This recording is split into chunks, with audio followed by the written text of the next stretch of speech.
India Pakistan మధ్య జరుగుతున్నటువంటి ఈ వ్యవహారంలో ట్రంప్ ఏం మాట్లాడిండు, నిన్న ప్రధానమంత్రి మోడీ గారు ఏం మాట్లాడారు, దానికి సంబంధించినటువంటి అది ఒకసారి డిస్కస్ చేద్దాం. ఫస్ట్ మోడీ గారు మాట్లాడినటువంటి వ్యాఖ్యల పట్ల ఒకసారి మనము చర్చించేటువంటి ప్రయత్నం చేద్దాం. మోడీ ప్రసంగము నిరుత్సాహపరిచింది. మోడీ ప్రసంగము దేశ ప్రజలను ఆకట్టుకుందా, నిరుత్సాహపరిచిందా? వారు వచ్చిర్రు, దేశ ప్రజల ముందుకు వచ్చిర్రు, ప్రధానితోటి నిన్నగాక మొన్న ఏదైతే ప్రధానమంత్రి నివాసంలో ఒక హై లెవెల్ మీటింగ్ జరిగింది. ఆ హై లెవెల్ మీటింగ్లో రక్షణ శాఖ మంత్రి, అలాగే జాతీయ భద్రతా సలహాదారు అజిత్ దోవల్, త్రివిధ దళాల అధిపతులు, మిగతా ముఖ్య నాయకులు, ముఖ్య అధికారులు వీళ్ళందరూ కూడా వచ్చిర్రు, కూర్చున్నారు, మాట్లాడారు. అంతకుముందే శనివారం నాడు సాయంత్రం 5:45 ఈ కాల్పుల విరమణ చేసుకుంటున్నట్టు ఇరు దేశాలు ట్రంప్కు అమ్ముడు పోయినవా మోడీ, ట్రంప్ చూసి ఎందుకు భయపడుతున్నావు మోడీ, ఈ రకంగా దేశం మొత్తము మోడీని నిందించడం మొదలుపెట్టింది.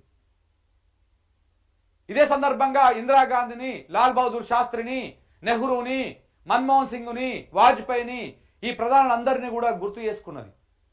ఇందిరాగాంధీ కూడా ఇట్లనే అమెరికా మధ్యవర్తం చేయనిక వస్తే చెల్ దొబ్బే అని చెప్పేసి ఆమె చెప్పింది అని చెప్పేసి ఇట్లా ఆ 1971 నాటి విషయాలు అన్నీ కూడా సోషల్ మీడియాలో వచ్చినాయి. ఇవన్నీ కూడా చర్చ అయ్యింది. మెయిన్ స్ట్రీమ్ మీడియా కూడా అర్నబ్ గోస్వామి లాంటి ఛానళ్ళు కూడా సీజ్ ఫైర్ని జీర్ణించుకోలేకపోయినాయి. చాలా అదైపోయింది. కానీ మరి మోడీ ఎందుకు వెనక్కి తగ్గినటువంటి చర్చ మాత్రం బాగా వచ్చింది. ఇదంతా ఈ నడుస్తున్నటువంటి వ్యతిరేకత మొత్తం మూటగట్టుకున్నాడు మోడీ. అయితే దీని నుంచి బయటపడడం కోసము ఆ హై లెవెల్ మీటింగ్లో కొన్ని కామెంట్లు అది చేసిండు. అయితే అసలు మోడీ ఎందుకు ఈ సీజ్ ఫైర్కి ఒప్పుకున్నాడు, పాకిస్తాన్తోని కాల్పుల విరమణకు యుద్ధాన్ని ఆపేయడం కోసం ఎందుకు ఒప్పుకున్నాడు అంటే, మనం ఇంతకుముందు కూడా ఒకసారి ఒక వీడియోలో మాట్లాడుకున్నాం 2 రోజుల క్రితం. మోడీని భయపెట్టినటువంటి ఆ నిఘా సమాచారం ఏంటి అని. ఆ నిఘా సమాచారము వైట్ హౌస్కే ఎందుకు పోయింది? వైట్ హౌస్ నుంచి ఇటు మోడీకి మధ్యవర్తిత్వం వహించాల్సినటువంటి పరిస్థితులు ఎందుకు వచ్చినాయి? దీని మీద CNN ఒక కథనం రాసింది. దాని గురించి నేను మీకు ఒక వీడియో రూపంలో కూడా చెప్పిన, మళ్ళీ ఒకసారి బ్రీఫ్ చేస్తా. ఒకసారి శుక్రవారం నాడు ఉదయం సమయంలో ఫ్రైడే మార్నింగ్ సమయంలో 10 గంటలకు ఆ ప్రాంతంలో ఏదైతే USA అమెరికా ఉపాధ్యక్షుడు ఉన్నాడో, అమెరికా ఉపాధ్యక్షుడు, అలాగే అక్కడ జాతీయ సలహాదారులు, అలాగే ఆ వైట్ హౌస్ సంబంధించినటువంటి అధికారులు, ఈ ముగ్గురు అధికారులు JD వాన్స్ కావచ్చు, లేకపోతే రూబియో కావచ్చు, మార్క్ రూబియో కావచ్చు, సోఫినా ఇంకో పేరు ఉంటుంది. సో వీళ్ళందరూ కూడా ఆడ కూర్చొని ఇండియా పాకిస్తాన్ వైట్ హౌస్లో కూర్చొని ఇండియా పాకిస్తాన్ యుద్ధాన్ని పర్యవేక్షిస్తూ ఉన్నారు, చూస్తూ ఉన్నారు. ఇదే సందర్భంలో ఫ్రైడే రోజు 10 గంటల ఆ ప్రాంతంలో ఒక ఇంటెలిజెన్స్ ఇన్ఫర్మేషన్ ఒకటి వీళ్ళకు వచ్చింది. నిఘా వర్గాల నుంచి ఒక భయంకరమైనటువంటి విషయాన్ని తెలుసుకున్నారు. వాళ్ళ దృష్టికి వచ్చింది. వాళ్ళ దృష్టికి వస్తే ఈ జేడీ వాన్స్ అంటే ఆయన ట్రంప్ అనుమతి తీసుకొని జేడీ వాన్స్ మన మోడీతోని మాట్లాడిండు అనేది ఆ కథనం సారాంశం. మాట్లాడి ఈ జేడీ వాన్స్ ఏం చెప్పిండు మోడీకి, ఆ భయంకరమైనటువంటి వాస్తవాలను, అవేవో సమాచారాన్ని, ఇంటెలిజెన్స్ వర్గాలు ఇచ్చినటువంటి సమాచారాన్ని, నిఘా వర్గాలు ఇచ్చినటువంటి సమాచారాన్ని మోడీకి చెప్పడము, మోడీ ఎంట్రే దానికి ఒప్పుకోవడంతో సీజ్ ఫైర్ యాక్టివేట్ కావడము, ఫస్ట్ పాక్ కంటే ముందు ఇండియాను ఒప్పించడము, తర్వాత ఇదే అమెరికా పాకిస్తాన్ ఒప్పించడము, దానికంటే ముందు మోడీకి జేడీ వాన్స్ నువ్వే మాట్లాడు పాకిస్తాన్ తోటి, ఈ పంచాయతీ క్లోజ్ చేసుకో అంటే నేను మాట్లాడను అని చెప్పడంతో మళ్ళీ ఇదే అమెరికా పాకిస్తాన్తో మాట్లాడి రెండింటి మధ్య ఒక ఒప్పందాన్ని కుదిర్చింది అనేది ఆ కథనం సారాంశము. ఈ CNN లో వచ్చింది. ఇదే విషయాన్ని మనం కూడా మాట్లాడినాం. ఇవన్నీ కూడా డ్యామేజ్ అవుతా ఉన్నాయి. ఏది ఈ కథనాలు రావడము, జాతీయ స్థాయిలో అంతర్జాతీయ స్థాయిలో ఒక చర్చ నడవడము, మోడీ ఎందుకు వెనక్కి తగ్గిన ఇంత బలమైనటువంటి ప్రధాని దేశంలో ప్రపంచంలో కొంత బలమైనటువంటి దేశాలలో మన దేశం ఒకటి, చాలా దేశాలను ఇన్ఫ్లుయెన్స్ చేయగలటువంటి నాయకుడు. అలాంటి మోడీ ఎందుకు వెనకడిగేసిండు అనేది ప్రపంచ దేశాలతో పాటు దేశ ప్రజలు కూడా ఆశ్చర్యానికి వ్యక్తమయ్యారు. At the same time Modi మీద వ్యతిరేకత కూడా స్టార్ట్ అయింది, విమర్శలు కూడా స్టార్ట్ అయినాయి. మేధావుల నుంచి, రక్షణ శాఖకు సంబంధించినటువంటి నిపుణుల నుంచి, జర్నలిస్టుల నుంచి, పొలిటికల్ లీడర్ల నుంచి, విపక్షాల నుంచి భయంకరమైనటువంటి ఒత్తిడి, ఒక వ్యతిరేకతని మూట కట్టుకున్నాడు మోడీ. ఈ సందర్భంలోనే ఇంట్లో ప్రధాన నివాసంలో మీటింగ్ పెట్టుకొని, హై లెవెల్ మీటింగ్ పెట్టుకొని అక్కడ నుంచి కొన్ని స్టేట్మెంట్స్ పాస్ చేశారు. ఆ మీటింగ్ జరుగుతున్నాగానే ఇండియన్ ఎయిర్ ఫోర్స్ ఒక స్టేట్మెంట్ ఇస్తుంది. ఏమని ఇస్తుంది?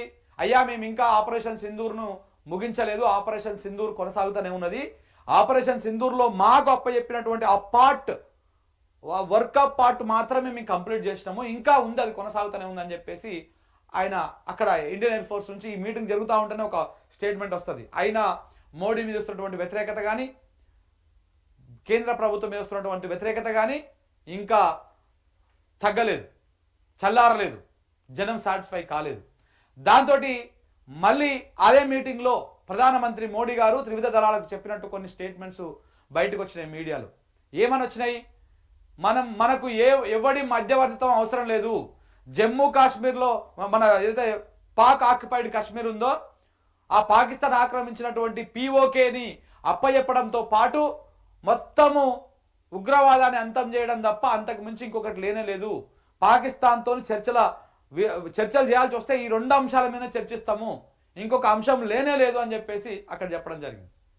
దాంతోపాటు త్రివిధ దళాలకు ఆదేశాలు జారీ చేసిరు. మీరు పాకిస్తాన్ ఎక్కడ ఏ పాటు ఉల్లంఘనకు పాల్పడ్డా వెంటనే మీరు వేసేసేయండి.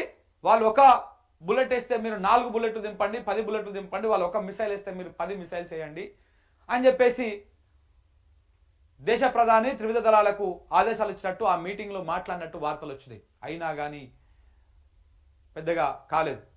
దాని తర్వాత మళ్ళీ కొన్ని స్టేట్మెంట్స్ వచ్చినాయి.